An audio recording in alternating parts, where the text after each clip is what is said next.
Yan ang dahilan kung bakit nagkaroon ng pinakamalaking korupsyon sa history ng Pilipinas at ang sentro is ang House of Representatives.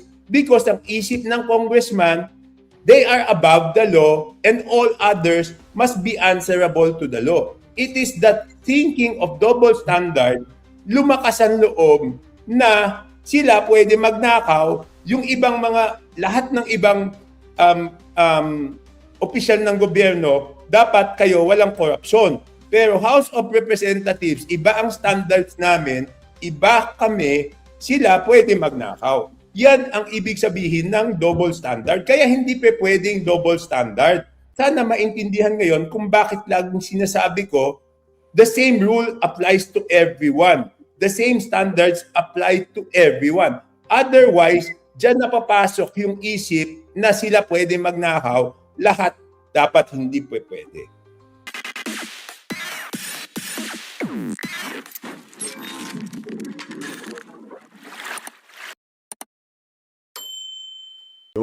Yun, Pam. Kung usapang impeachment, mabilis lang, no? They say that there is an overwhelming evidence kay VP Sara. Pero kaliwat kanan po ang pagpapasabpina nila ng mga dokumento.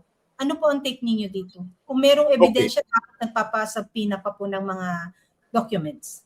Tama yun, no? At yung sa akin, yung sandali lang yung napanood ko sa hearing kahapon eh. Number one na pintas ko doon sa hearing. Alam niyo ba, yan, alam ni Marlon to, matagal to nag-cover sa House. Pag hindi ka member ng isang committee, pwede ka mag-attend, pwede ka magtanong kung anong gusto mo. Ang hindi mo lang pwede gawin, pag hindi ka member ng committee, is bumoto. Oo. Pero, pareho kaming congressman, kahit anong pwedeng gawin ng member, pwede ko gawin maliban sa bumoto. Okay? Isang halimbawa, tignan natin pag budget hearing. Hindi naman lahat ng congressman member sa Committee on Appropriations. Pero kahit sino pwede magtanong. Pero anong ginawa ng ground rules dito sa impeachment ni VP Sara? Yun. Diba? Sabi nila, pag hindi ka member, hindi ka pwede magtanong. Pwede ka lang mag-manifest. So, accountability is about having the same standards. Pare-pareho sa lahat. Hindi pwedeng double standard. Yung double standard na yan, alam mo, yung double standard, yung nagmamalinis ka, ayaw mo tignan yung dumi sa mukha mo, ang pinapansin mo yung dumi doon. Ayaw mo tignan yung putik sa mukha mo, ang pinapansin mo yung dumi doon sa kapwa mo. Ganyan po yung double standards. Ang na-notice ko, for example, yung SALN, no? Yung SALN. Tanungin nyo nga, isa-isa yung mga membro doon, kung yung SALN nila, rinilis na nila. Di ba pinag-iinitan nila yung SALN ni VP? Again, sasabihin, ano naman ang naging pro Sara dito? Sinasabi ko lang totoo. Gusto nyo busiin yung SALN ni VP? Walang problema doon. Hindi ako tumututol, busisiin nyo yan. Kaya lang, huwag naman kayong ipokrito. Ako, hindi ko problema yon kasi linabas ko yung SALN ko. Ngayon, bakit kayo na member ng Committee in Justice, bakit naman Committee in Justice. Mali pala. Committee on Justice pala. Committee on preposition. Mali lang po yung pronoun na nagamit. Mali lang po. Di ba? Bakit naman kapag kayo, hindi ko kailangan ilabas yung SALN nyo. Di ba? Bago ka mag-question ng SALN ng isang tao, dapat may moral authority ka na questionin yun kasi hindi mo tinatago yung SALN mo. Anong klaseng kaipokritohan yung pini-question mo yung SALN ng isang tao pero ayaw mong ilabas yung SALN mo? And why is this? Bakit ayoko nitong double standard? Bakit ayoko tong kaipokritohan? Yan ang dahilan kung bakit nagkaroon ng pinakamalaking korupsyon sa history ng Pilipinas at ang sentro is ang House of Representatives. Because ang isip ng congressman, they are above the law and all others must be answerable to the law. It is that thinking of double standard, lumakas ang loob na sila pwede magnakaw, yung ibang lahat ng ibang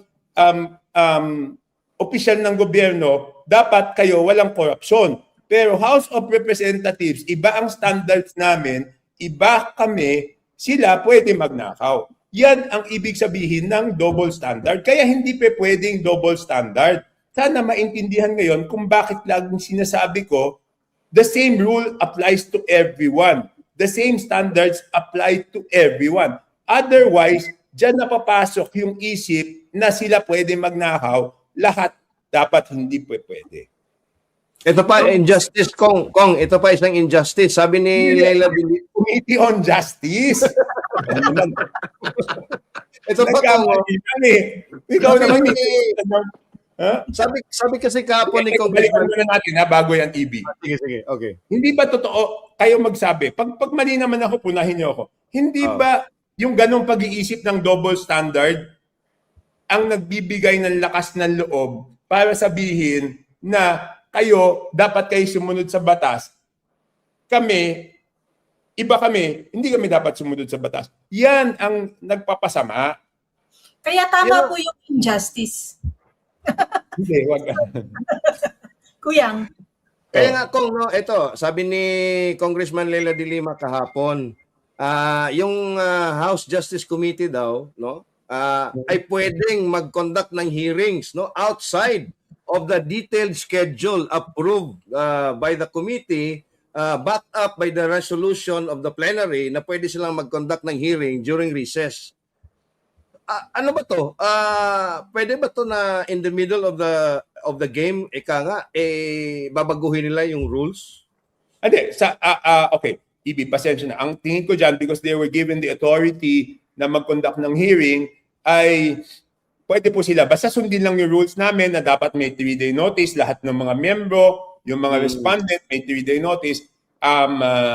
Pwede po yan. Again, buti na banggit mo sina Congresswoman Leila de Lima. Hindi ko sinasabi na lahat ng sumusuporta sa impeachment ay dahil doon sa takot sila doon sa kalaban ng gobyerno. Ang sinasabi ko lang is may mga tao naman ako, may mga grupo dyan, katulad for example, Akbayan, Congresswoman Leila de Lima, Congressman Shel Diokno, Percy Serdanya. Yan, naniniwala ako, it's really for accountability. Makabayan, yan, sina Tonchi Tino, sina Renico, sina Sara Ilago, yan for accountability. Kaya mataas naman na respeto ko sa mga yan. Sina Kiko D, yung grupo niya, for accountability. Pero hindi mo maitatago na sa likod ng mga yan, meron talagang grupo dyan ng mga contractors tsaka yung mga crocodiles na talaga tinutulak nila to, sinusuportahan, sinasakyan, hindi dahil sa prinsipyo, kung hindi dahil sa ayaw nilang managot sa susunod na administrasyon. Pero Kong, paano ba yung sinasabi mo nitong si Leila de Lima, Percy Serdanya at sina Shel Diokno? Nagdala sila ng props doon sa hearing eh. Yung piatos at Mary Grace na bag. So, ano ba yung ano masasabi mo doon? Kanya-kanyang style no? Pero ayoko na magkomento dyan because it's their personal style. Bahala na yung taong mag-desisyon doon sa mga ginagawang ganon, di ba? Ayoko na magkomento sa mga bagay na yan. Kung Toby doon sa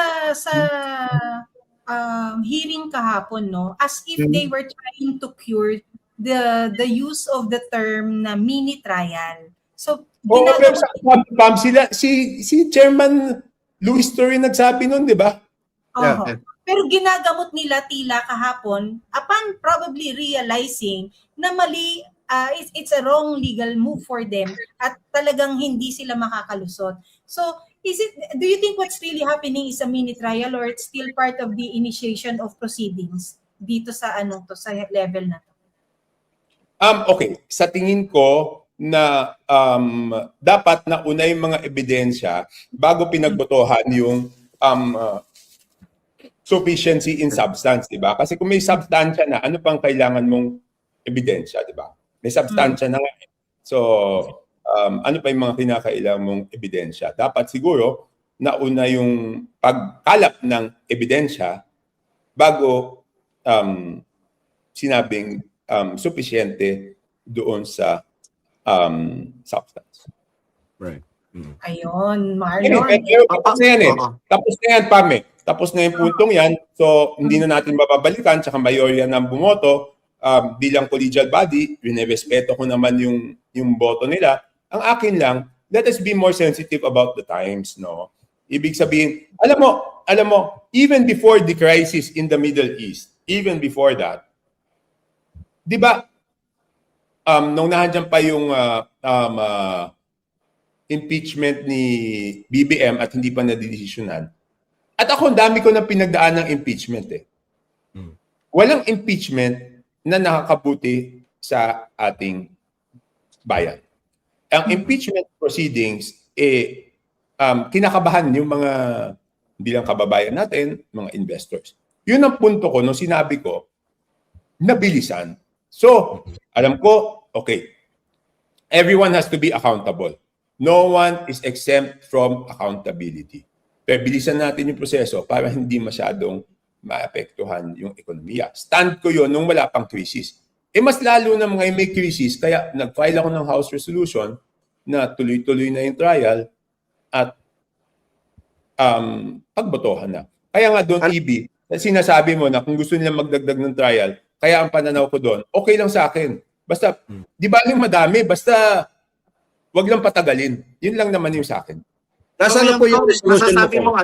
Ngayon masasabi mong nasasayang na yung oras at pera ng Kongreso dahil dito sa pagdinig sa impeachment kay VP Sara. Para sa akin naman, if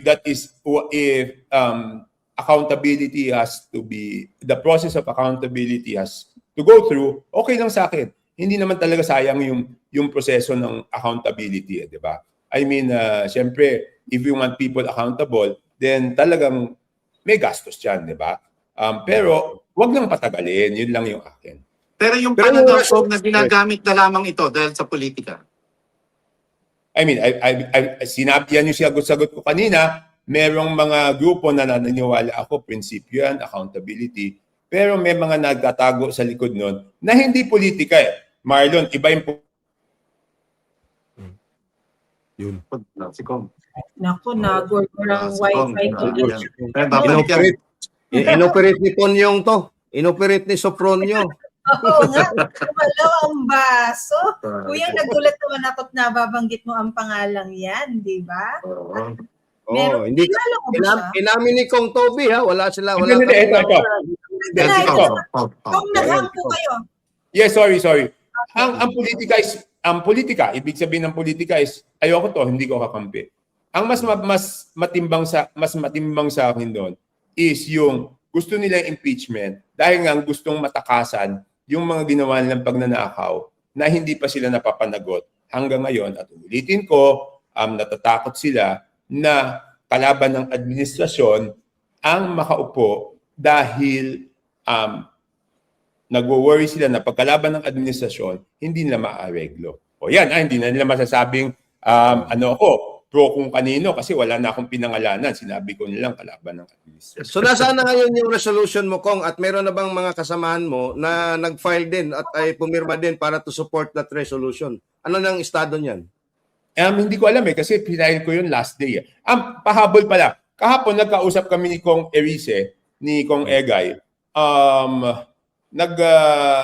Nagre-request kami na after the Holy Week, mag-order si Presidente ng special session para gumawa ng mga batas, para harapin yung krisis, para maggawa ng solusyon yung krisis na ating kinakaharap ngayon. At on that note, Kong Toby, ito, ang daming nagtatanong sa amin, daming nagtatanong sa atin. Ano ho ba yung difference? Ano ho ba yung pinagkaiba ng isang state of emergency at yung diniklara ni Presidente BBM ngayon na State of National Energy Emergency? Ano ho ba yung kaibahan at paano ho ba makikinabang ang ordinaryong mamamayang Pilipino dyan? Hindi, yung state of emergency, kailangan po ng approval ng Kongreso noon eh. Yung state of emergency in general, you cannot declare it without the approval of Congress yun. No, yung ang tawag nila dito, hindi state of emergency. Ano ulit yung tawag? State of National Energy Emergency. Energy emergency. So ibig sabihin, yung yung energy crisis ang dapat tugunan. Ang request ko lang sa kanila doon, sabi ko nga sa isang interview ko kahapon, nakita ko kasi yung executive order, isama naman nila si Yusek Claire. Hindi kasi nila sinama, kaya baka hindi alam kung ano yung nangyayari. Hindi! Seryoso to. Di ba? Hindi, Ibi, idadagdag ko lang. Yung abogado na bumabati ko sa akin na yon, binatikos din ako na sabi ko kasi 130 na ang diesel. Ano ba yan? Wala pa ring crisis para sa iyo? Ano ba iniintay mo bang magutom yung ating mga kababayan? Ang sagot naman siyempre tumataripa yun eh. May taripa yan eh. Di ba? Bawal yung Ang sabi naman niya ang sabi niya doon sa post, umiepal daw ako. Kasi daw, the next day pa nag-declare si BBM ng, ibig sabihin niya, yung day 1, na kung Hindi pre-empt ni Claire. Day 1, nung sinabi daw nung ating kaibigan na wala pang crisis, day 2 naman daw nag-declare si Presidente ng state of emergency. Ang sagot ko naman doon, hindi naman siguro bigla-biglaan yung state of emergency. Di ba? Pinag-aaralan siguro yan ng matagal na panahon. Hindi naman siguro kagabi, walang crisis. Pagising sa umaga, ay teka, iba yung napanaginipan ko. May crisis. Di ba? So kaya nga sabi ko, isama naman nila si Yusek doon sa kanilang, doon sa mga bumubuo para updated lang siya doon sa mga pangyayari at hindi nagugulat. Kung Toby, ito isang tanong din, no? Tungkol kay Yusek Claire. Number 1, she chose to represent herself. Wala siyang counsel, wala siyang abogado doon sa administrative case or civil case na final against her ni Kong Leandro Leviste. That's number 1. Number 2, she's the spokesperson of the president. Pero ginamit na yung kanyang podium para sabihin yung mga personal circumstances niya patungkol doon sa kaso niya. Do you really think na is a proper behavior of a spokesperson of the President of the Republic?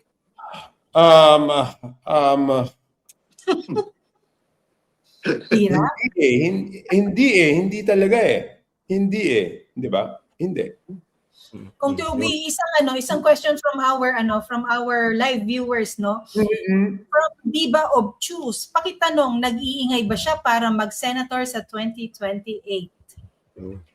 Wala pa akong desisyon about 2028, no? Ang sinasabi ko is, alam mo, first, mayor pa lang ako noong 2000, ganito na ako. Year 2000 pa lang yun. Hindi pa ako pwede magsenador noon kasi wala pa akong 35. Nag-congressman ako noong 2010, ganito pa rin ako. Ngayon, kung ano yung tinatanong niyang desisyon ko sa 2028, hindi ko pa napag-iisipan yung final decision. Pinag-iisipan ko kung ano yung dapat kong gawin in 2028 because pagdating ng 2028, 30 years na ako in public service. Number 1. Number 2, pagdating ng 2028, 60 years old na ako. So, ang iniisip ko is, syempre, realidad, pag nagpolitiko pa rin ako in 2028 when I'm 60, baka after that, mahirap nang bumalik sa pagiging negosyante ng 100%. So, ang sinasabi ko, the biggest decision for me, bago dumating yung 2028 is to decide gusto ko pa bang maging politiko o gusto kong bumalik pagiging negosyante ng 100% of my time is devoted sa pagiging businessman. So hindi ko pa na yung decision na yon. Come 2028, Kong, speaking doon sa mga tatakbong senador, sino mas epektibong endorser sa tingin mo? Si VP Sara o si Bongbong Marcos?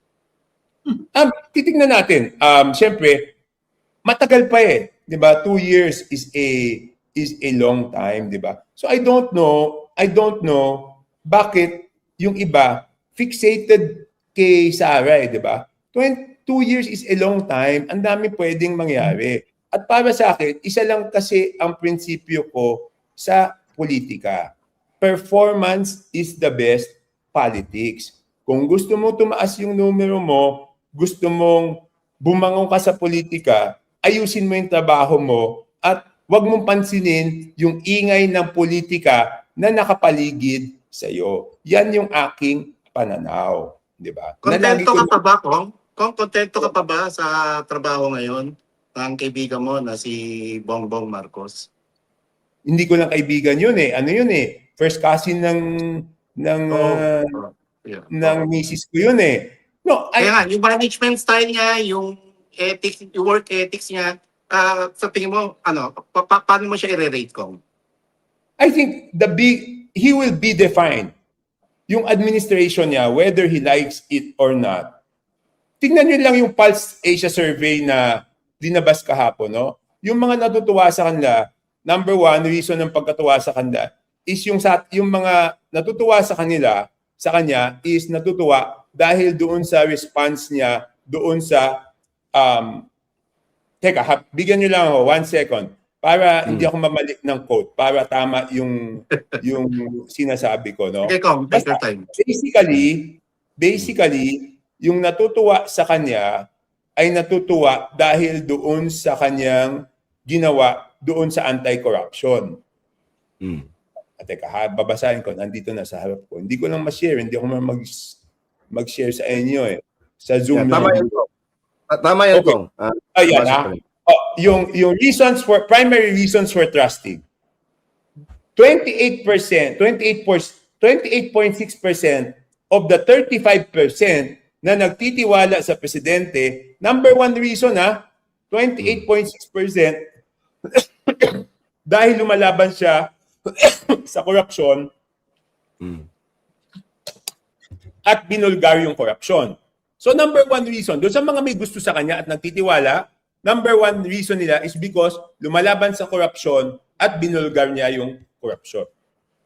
Doon naman sa ambivalent, doon sa mga undecided, okay? Number one reason is yung mataas pa rin ang presyo ng bilihin, pero number two reason doon sa undecided is hindi pa napapakulong yung sangkot sa flood control scam. Okay? Number three, doon sa mga nagdi-distrust o nawalan ng tiwala, ang number one reason doon sa 44%, 16.7% out of the 44%, ang dahilan, hindi lumalaban sa korupsyon o walang napapanagot sa korupsyon. So, ang number two is 15.3%, hindi tumutupad sa pangako. Ano ba yung latest pangako niya? May ipapakulong. So, ibig sabihin, 34% doon sa 44% ay gusto lang mapakulong niya yung mga may kasalanan sa flood control.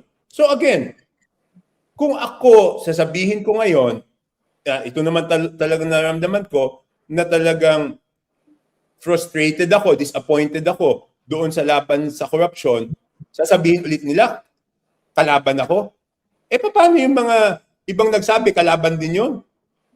Di ba? At yung mga natutuwa, kalaban din ba yun? So that is the biggest issue and it is an issue that will define his administration.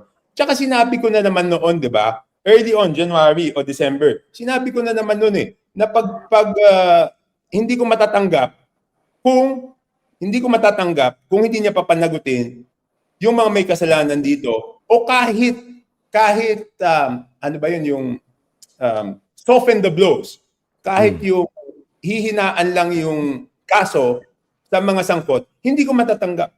Dati ko pa sinabi yun. Pero Kong, going back to the politics of this country, you're saying you will be 3 decades ka na in 2028, no? Yes. What do you think of the, sabi nga nila, very early daw yung pronouncement ni VP Sara na tatakbo siyang presidente, although walang taon yun, no? Was it for you a brilliant political decision or masama ho ba yun sa kay VP Sara's bid?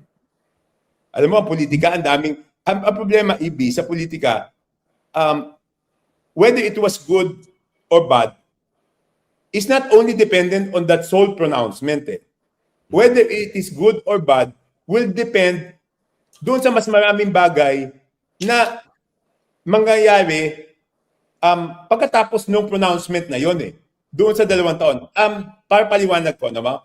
Ibig sabihin, kung manalo siya, hindi dahil doon sa pronouncement niya ng maaga.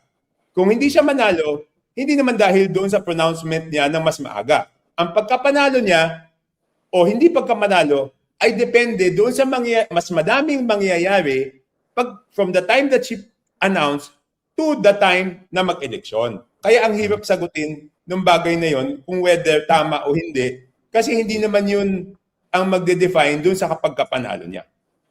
Okay. Kung going back, ako last question na going back to President Marcos, no, do you think he is not responsible for the corruption? He is the president and his first cousin is involved. Is this something na tama lang na sabihin niyang hindi ko alam hindi ko nakita yan, it's him not me, it's not on No. him? No. That is unacceptable because as president, he has a constitutional duty to hold everyone accountable no matter who it is. And as a Filipino, he has a moral duty to do his job to hold anyone accountable dahil pinagnakawan. Sabi ko nga hindi lang pinagnakawan yung mga Pilipino. Dahil sa pinakamalaking corruption to, inapi yung mga Pilipino. So as president, meron kang constitutional duty. As a Filipino, you have a moral obligation. And on that note, Kong Toby, On that note, Kong Toby, last question. Sino pa napupusuan na kandidato ni BBM? Hindi ko alam. Sabi ko nga, lately, sa totoo lang, medyo umiiwas ako. Kasi for 2 reasons. No, mukhang hindi kami nagkakatugma nung prinsipyo sa ilang bagay. Ayoko naman na maging mahirap sa kanya o mahirap sa akin yung sitwasyon, di ba? Number 1. Number 2, sa dami ng mga nakapaligid sa kanya na siguro sinisiraan ako, na sinasabing kalaban ako, baka may makwento siya na hindi naman kwento sa akin lang kwento o kwento sa ibang tao din. Tapos pag nag-leak, ako mapagbintangan. No, so for those 2 reasons, I think it is better na hindi muna kami masyadong nagkakausap. Yun. maraming salamat. Thank you. Thank you so much, Kong. Nasa ganda naman ang oras mo. Usapan natin, 30 minutes lang. Mabot tayo ng 1 oras. Huwag ka sana madadala, Kong. Okay lang because I appreciate it very much. I appreciate it very much na tinanong nyo talaga sa akin yung lahat ng mga tanong na yon. I think it is the first time na pasensya na, may asthma ako Pasensya na. This is the first time na natanong sa akin yan ng point blank. And ako, I appreciate, ganyan ganyan kasi pananaw ko siguro, kaya hindi kasi ako balat sibuyas no? Alam mo, nung mayor ako, maikwento ko lang ako yung siguro isa sa mga mayor, 30 years ago, naglagay na ako ng text Toby nung time na yun So, kung ano reklamo nyo, i-text nyo. Because, sabi ko nga, di ba doon sa mga private companies, kasi private ang background ko, binabayaran nga yung ghost shopper, di ba? Right. Yes. Di ba? Kasi pag binatikos yung programa mo, o binatikos ka, minsan hindi naman sa'yo galit dahil hindi ayos yung ginagawa ng mga empleyado mo So why should you take it personally? Di ba? Pero, iba naman, alam naman natin kung yung batikos ay personal, o may dapat kang baguhin. Kung may dapat baguhin. Kung ayaw lang sa pagmumukha mo, you cannot expect anyone to like your face, tanggapin mo. Kung kumikita naman sila dahil binabanatan ka, intindihin mo because they cannot buy the hand that feeds them. 'Di ba? So, ano magagawa natin? Ganyan talaga. Siguro yun ang racket nila, 'di ba? That's why I appreciate very much. Kong, ang aming pasasalamat dito sa very much na tinanong nyo yung mga tanong na yun. So, maraming salamat sa inyo at binigyan nyo akong magkakataon masagot lahat ng issues na yan. At sigurado, pagkatapos nito, dadami ulit yan. Kaya mag-advance booking na tayo. Oo.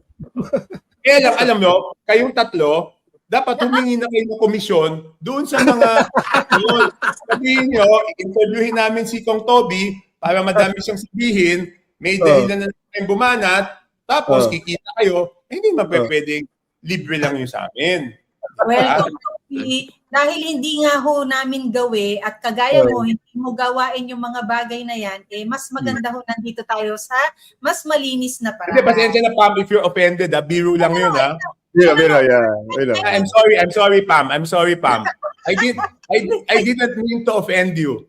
No, to Kong Toby. No offense taken. None taken. No We're offense just taken. so proud na merong isang I mean, biro lang yun. At saka kung maraming naliwanagan ko na ito pala ang Congressman Toby Chanco. Kasi yung iba, aminin natin, may mga supporters ang Duterte Black na syempre sarado yung quote-unquote utak. Pero ngayon naliliwanagan sila na may mga ganitong tao pala talaga.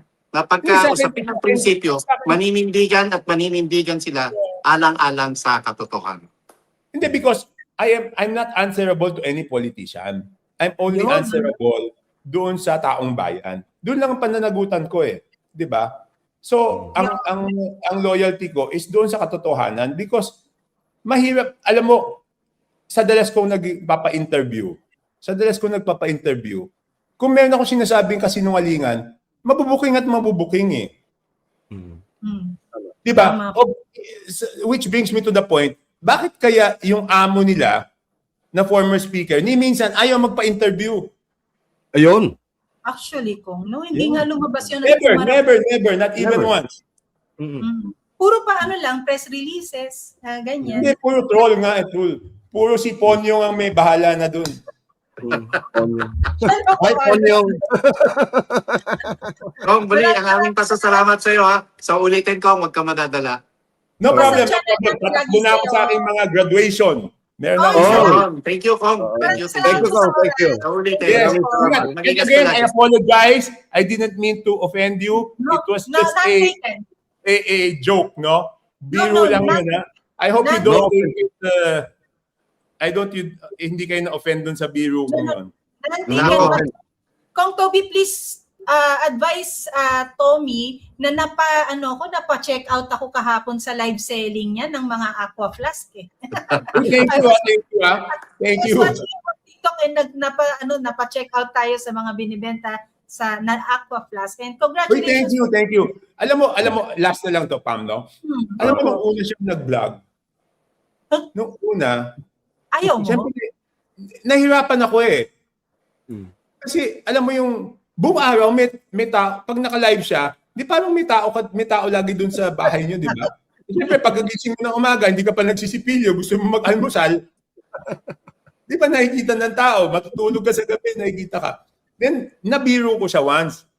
Kasi college graduate yon, 9 years nagtrabaho yon as financial analyst sa isang conglomerate, tapos give up niya yung job niya para gawin yan. Sabi ko, Tommy, nag-aral ka ng college sa Ateneo, tapos nag-financial analyst ka ng 9 na taon, tapos yan ang gagawin mong career. Pero I realized na iba kasi yung generation ko, iba yung isip ng hard work Sa kanila, iba yung isip ng hard work. Talagang kumakayod siya, tumatanggap ng live selling. So mahirap siyang trabaho, hindi rin siya madaling But are you proud of him for championing the social media or the digital world for being what he is now, an influencer, a vlogger? Ever since before. Kasi ako naman, medyo konsentidor akong tatay So parang, kung ano yung gusto mo, yun ang gawin mo because doon ka magiging magaling Mahirap naman pilitin kita sa isang bagay na hindi mo gusto dahil hindi ka magiging magaling. But of course, when he was studying, hindi choice yung hindi magtapos, no? Sabi ko sa kanya, yun, dapat magtapos ka. After that, magtrabaho ka. Tapos may deal kami nun Kaya lang, hindi na natuloy. Sabi ko sa kanya, either mag-MBA ka o kumuha ka ng further studies somewhere else. Ang natuloy, yung kumuha siya ng further studies. Ang importante, Kong, nag-e-enjoy yung mga anak natin sa mga ginagawa nila sa buhay. Yun. Yun. Naghang ulit si Naghang ulit si Kong. Oo. Hintayin lang natin para makapagpaalam ng maayos. But then Oo. ako, natuwa talaga ako kay Tommy kagabi and napa-check out ako sa Aqua Ayun, Club. ayun na si Kong. Toby, maraming salamat. Yes, thank you, Thank you, Thank Thank you. you, thank Ingat ka lagi, ha? Sa ulitin. Yes, Thank you, sir, Kong. Marlon. Yes, Sige, Kong. Yes, sir. CP. Bye-bye, Kong. Ingat Thank you, po. thank you. Bye-bye. Ayun, Bye. si Congressman, yan po, si Congressman Toby Chanco, talagang walang gatol magsalita, no? At talagang wala siyang tinatagong Walang ibang information. kagatol-gatol. Ano mo, gusto ko lang idagdag kanina, Pam, maganda kasi yung tanong, natira ako sa Nabotas. Mga 19. Ang mother-in-law ko, taga Merville, Tansa, Nabotas. At talagang binabaha. And dati, ang literal na normal na sa Malabon at Nabotas, yung baha. At kung may malaking pondo man, ang bayan ng Nabotas at ng Malabon, patungkol sa flood control projects, normal at natural yun. Kaya lang nakakagulat, mas mababa pa nga pala yung budget nila ngayon sa flood control kumpara sa ibang bayan. Yun yung Tapos ngayon, binibigyan kulay yun kay Congressman Toby Chanco dahil lamang nagsasalita siya ng against o pumapabor sa kalaban ng administrasyon. Yun. And for the second time dun sa makikita na natin yung consistency, no? And he's very consistent na hindi obsessed kay Inday Sara Duterte. Yep, tama. Even if again, some people from our live viewers will have to disagree because it seems since hindi ho natin at hindi ninyo naratibo kung ano yung take ni Kong Toby sa mga issues sa politics and the social issues about yung sa anak niya and yung ganong direction ng career ng anak niya, hindi ho natin pwedeng ipilit na mag-iba siya ng kanyang politika. Hindi ho natin pwedeng ipilit na ilaglag niya si Marcos kung hindi naman niya kung sa tingin naman niya hindi niya kaya talagang ilaglag or walang dahilan para maglaglagan. If you get what I mean, because you read from the comments, play safe, ganito, kay Martin lang, and yada-yada. It's also very difficult sa position natin, no, na meron tayong gustong i-push, pero hindi natin nakukuha yung sagot. And that is what's best. Actually, I appreciate EB, I appreciate Marlon, no, sa galing din natin na umunawa. We just proceed with issues na dapat talagang pag-usapan. This is where you see the distinction and you create that distinction. Iba yung kami lang tatlo at pinag-uusapan ng politika at iba yung may kaharap kami na guest because alam nyo, pagka mayroon kang kinausap na medyo magkaiba ang inyong political leanings, it doesn't actually diminish or discount yung mga sinasabi niya. I understand yung ating audience, no? Ganon siya, ganyan. Let's apply the same logic. Yung mga kaalyado ba ng mga Duterte, nag-iingay ba dyan sa Senado at sa mababang kapulungan? Just like what Toby Chanco is doing? Pag hindi sila nag-iingay maingay as Toby Chanco, are you now accusing them na they are betraying the Dutertes or Sara Duterte? Okay. Yan lang ang sinasabi ko, no? Again, we are here to entice everyone to do the critical thinking, no? Accepted natin yan, no? Toby Chanco probably has a lot of political debt to BBM. Apparently, he doesn't have one to Martin Romualdez. Apparently, I believe that they are should be equally held to account, Bongbong Marcos and Martin Romualdez. Again, the sin of omission or complicity ni Bongbong at yung direktang pangingialam doon sa what's happening. But that does not negate the fact of what Toby Chanco was saying all along. Ever since. Actually, ako, Kuyang, susugang ko lang yung doon sa sinabi mo, yung mga kaalyado ni PRRD sa Senado, bakit tahimik. At mas na-appreciate natin kung bakit merong Kiko Barsaga, merong Leon Libiste, merong Senador Dante Marcoleta, Congressman Paulo Marcoleta, di ba? Merong Congressman Bong Suntay, Eli San Fernando, di ba? Na bakit may mga ganyan na nung panahon ni TRRD, nasan ba sila?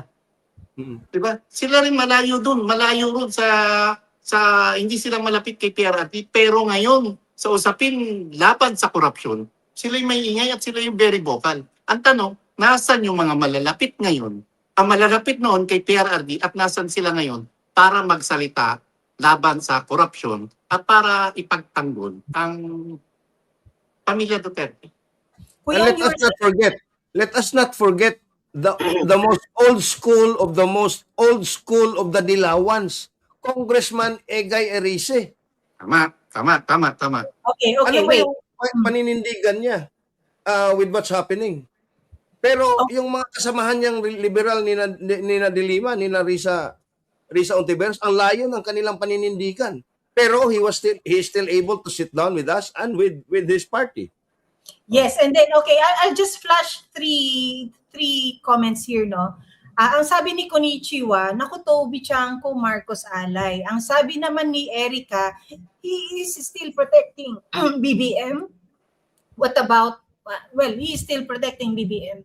Tapos meron dito kay Bisdak, BBM supporter pa rin si Kong Toby. No, bahala na siya sa buhay niya. Okay, that's a fact. Everyone knows that now. No, by now. Alam natin. But does that license the three of us as hosts of this program to disrespect the guest?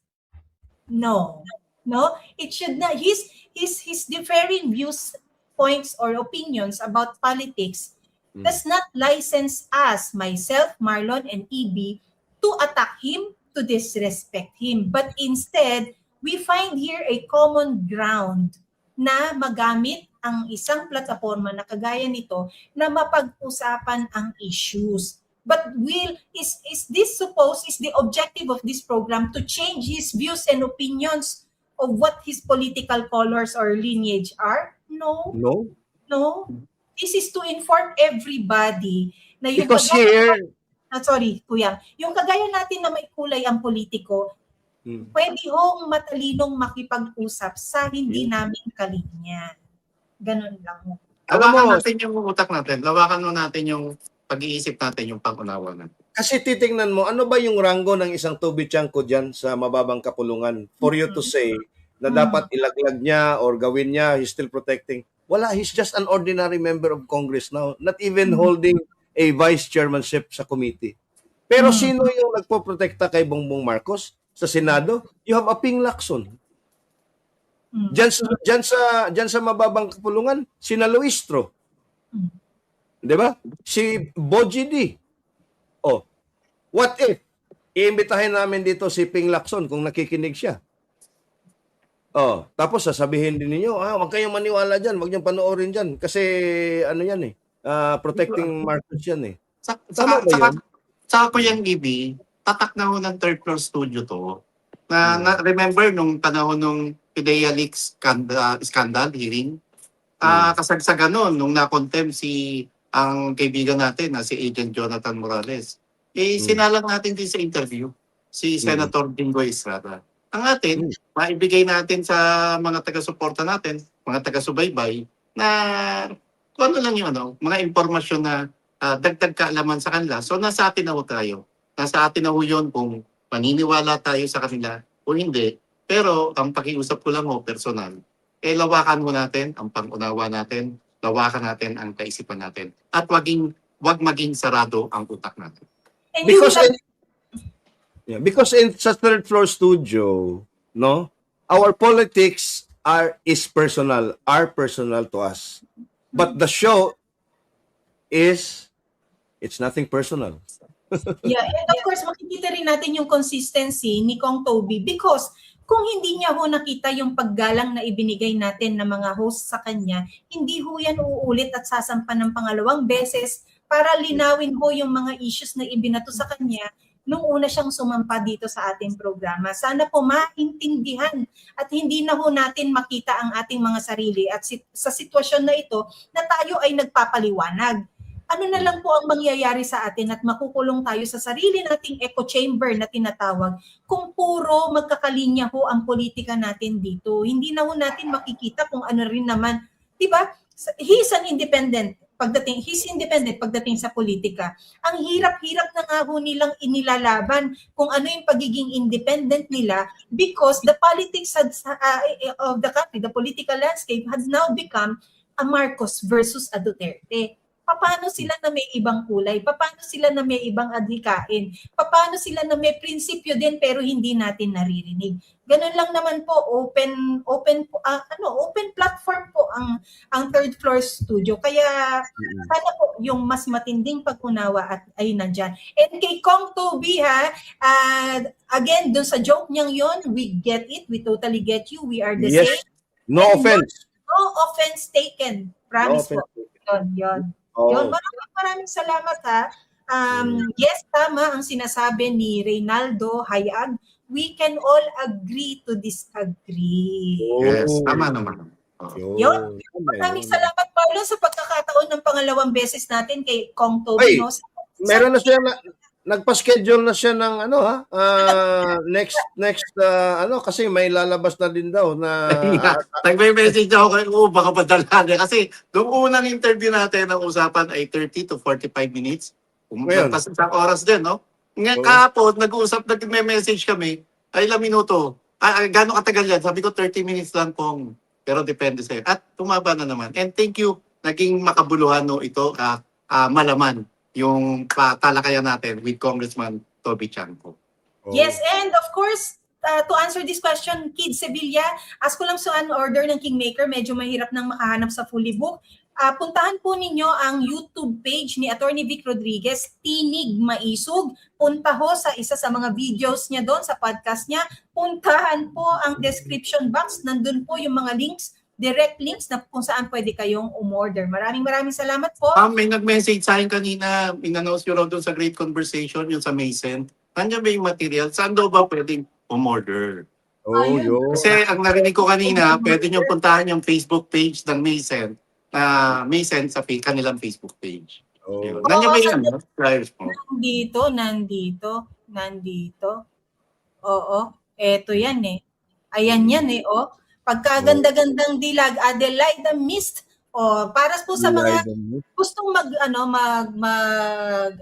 regalo sa kanilang mga graduating na na mga anak, mga dalaginding, those who are exploring friendly dates. Ito po ay parang pangit yung magagalit yung mga tatay sa akin. May sent. Ito po ang number, mag-screenshot na po tayo. Nandyan po ang pwede ninyong mga matawagan or i-message para po sa pag-order or pag-order ng mag-stimula sa umpisa, tapos sa isa muna, and then maselan ako sa pabango, Marlon, but I like the scent already when I received my order this morning. Charot, umorder. And tumatanggap daw sila ng bulk order sa mga parties and events. Tama ba, Pam? Pang-giveaways. Giveaways.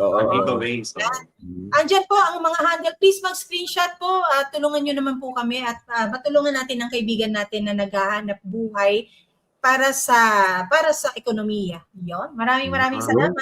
Ako po si Pam at si Inday Sara ang aking presidente. Ako si Marlon, si Inday Sara Duterte ang aking presidente. Ako si Ibi Hugalbot, gikan sa Sugbo, si Sara Duterte ang presidente ko. Baka mapaganyan na natin sa susunod si Kauto. Dami tatablig nun. Baka pati siya tumablig. Ano pa kayo? Maraming salamat sa inyo, Marlon, Kuyang Ibi. See you tomorrow. Yes.